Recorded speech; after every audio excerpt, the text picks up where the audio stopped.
Hello everybody, welcome back to Leading Our Own Way. This is Tuesday Truths, your bite-sized, but it might hit big sort of episode. Shaun's Piggott story this week is a reminder that transformation isn't motivational, it's personal. Pain and pleasure drive change, but honesty,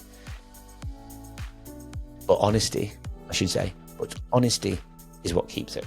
From business pressure and carrying it all alone.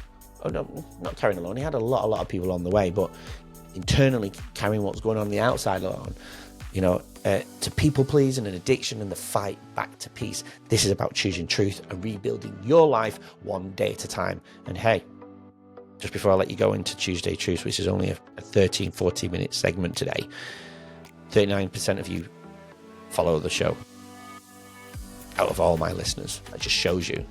So please press the follow button because it helps all the channels push it out. So press it on your favorite platform, here, wherever you're listening to. Even leave a review if you can. It helps more than you can imagine. Anyway, here's Tuesday Truths, Shaun and myself. Here we go.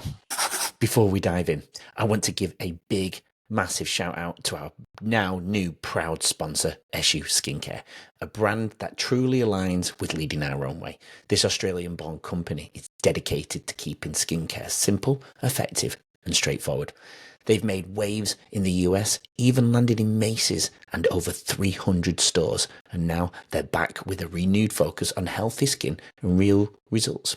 If you want authentic skincare that fits your lifestyle, check them out in the show notes. Thanks to Eshu Skincare for supporting real stories and mental fitness on Leading Our Own Way.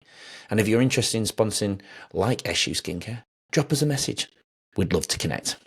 And I was like the good kid that nothing bothered me. Yeah. Right? But it bothered me. I just never said anything. Yeah. Yeah.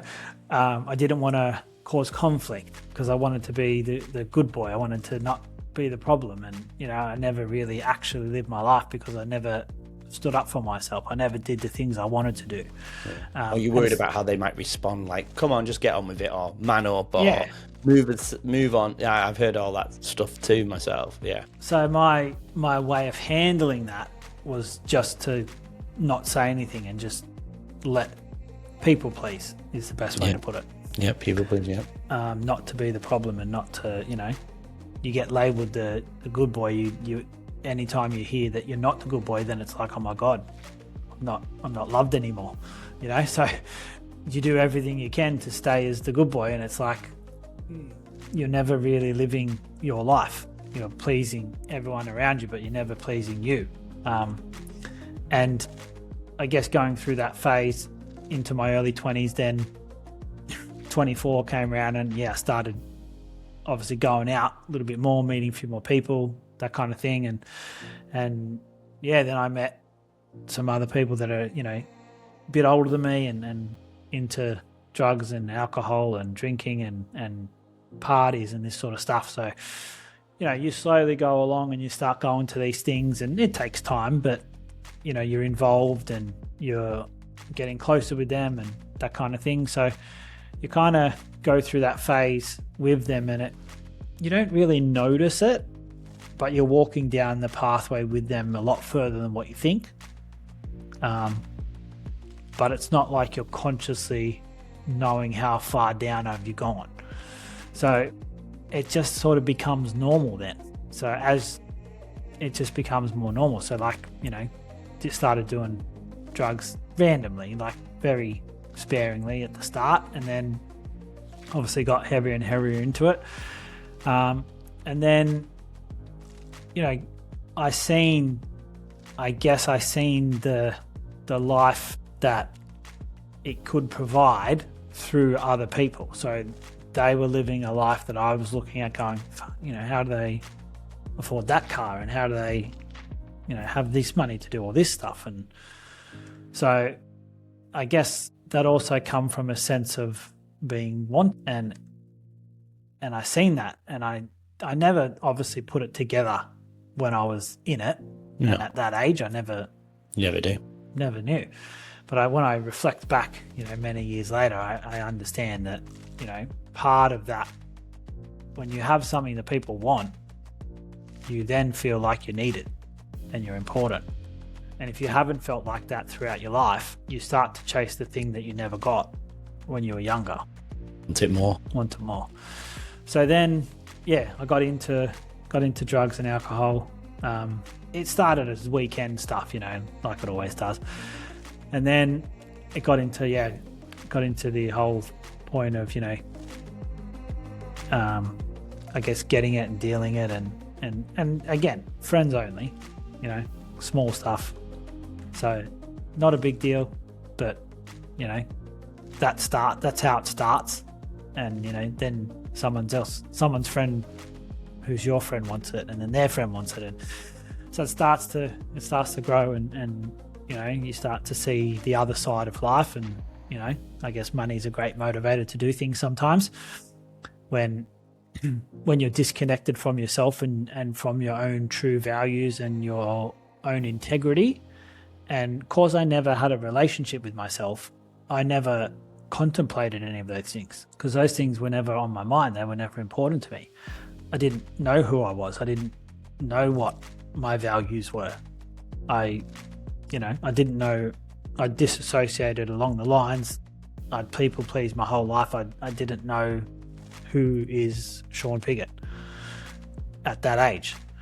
Then you throw all that stuff in, and then people start to pay some attention, and they want you. They're ringing your phone all the time. You start to feel like, oh shit, there's some attention with this. So I remember one time I was running out on the weekend, and I was like, this can't happen. I don't run out of stuff. So I was like, 3 days in, jumped in the car, made some calls. So I'm driving the car, 3 days in, drinking, drugs, obviously not in a place to be driving a car at all. But here I was, driving the car, and I was about to get onto a freeway. And, once you hit that freeway, you're on it for another 45 minutes. Like once you're on, you're on. And I was just coming up to the entry point, and my whole body just started shaking. Like uncontrollably, like I never felt anything like this before. So I'm driving, holding the steering wheel, and my whole body is in the seat, and it's like convulsing, like fully shaking, and I can't stop it. And so then I'm freaking out. I'm like, what's going on? Like I've never had this before. And then it sort of like closed my eyes, and it's sort of like a white light, and I'm just trying to hold the steering wheel, and I sort of look up, and the freeway's there. And there's one more set of lights to go through. So I turn off and turn right and don't get on the freeway. And I pulled the car over, and I got out of the car and walked around the car, and, went for a bit of a walk just up the road. And I was like, what the hell? Like, what was that? Like, I'd never experienced anything like that in my life. Like, where it was almost like I was out of control of my body, but conscious of what I was feeling. So I stayed there for probably like 10, 15 minutes and just sat on the side of the road and just, I don't know, I was trying to work out what was it? Why did that happen, And I thought, well, it's only like Saturday. I've been through a lot worse, in numbers of days and things like that. So I'm like, it's not from that. But I just didn't understand what had happened. So I was sitting there, and I was like, and then I kind of just all of a sudden was looking around, and I just felt sober. It's like I wasn't high, I wasn't drunk, I wasn't anything. I just felt like completely sober. I was like, okay, this is really weird. And it kind of freaked me out a little bit, in the sense that I just didn't know what it was. So I got back in the car, and I was like, that's it, I'm not going to get it. So I went home, and whatever else I had left, I poured down the toilet, flushed it, tipped all the alcohol out down the sink, cleaned the whole house up. Because back then, I had all sorts of things in my house, to do with all that kind of stuff, toys and everything. So I fully cleaned the whole house, put everything away, tipped everything out, poured it down the sink, and then went to bed at like 2 o'clock in the afternoon, and then didn't do anything the next day, and then went to work on the Monday, and I actually didn't know what had happened. I was trying to still process it and put it together. So, after obviously, there's all the darkness, the suicide attempts, the, I guess the spiritual intervention, the family interventions. I got myself to a point where I was like, okay, I realize I can't keep going like this. I'm either going to die or I'll end up in jail. Yeah. So there was one weekend I had the weekend off basically to myself, and I went on a bushwalk, and something I'd never done before.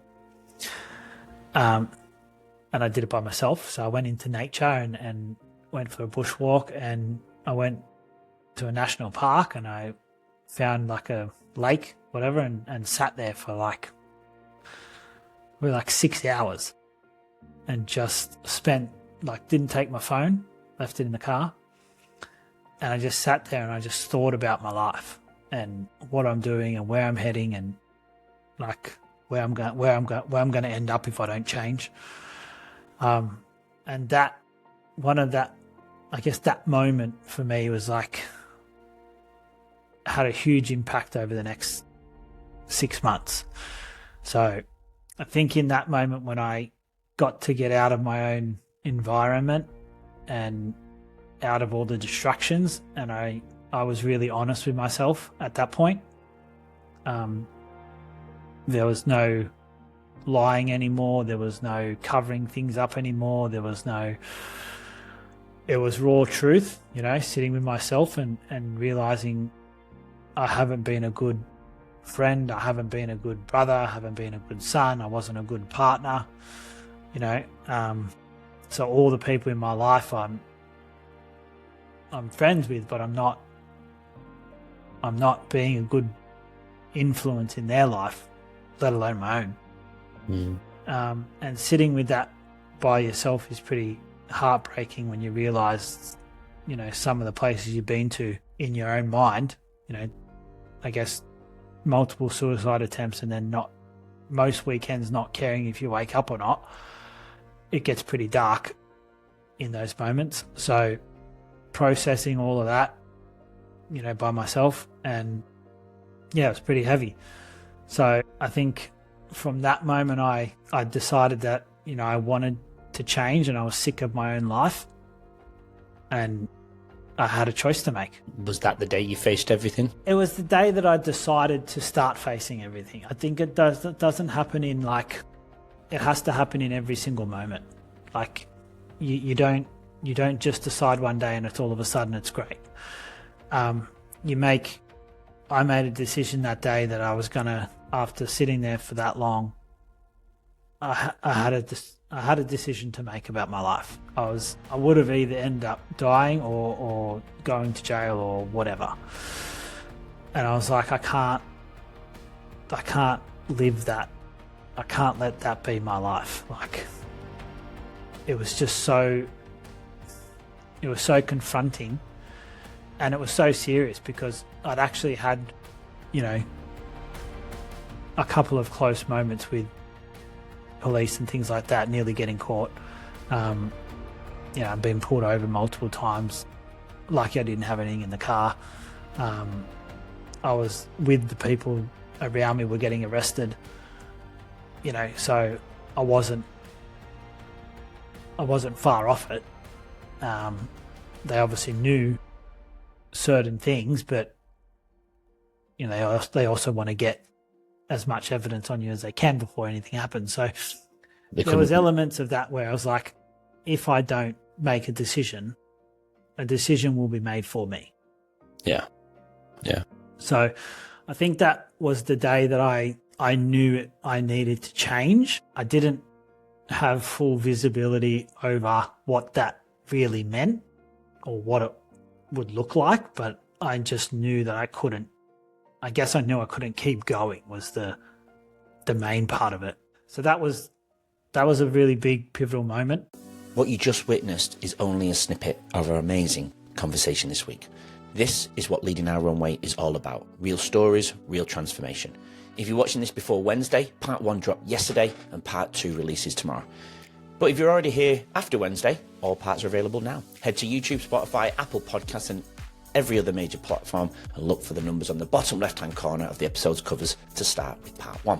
Trust me, you don't want to miss this incredible journey.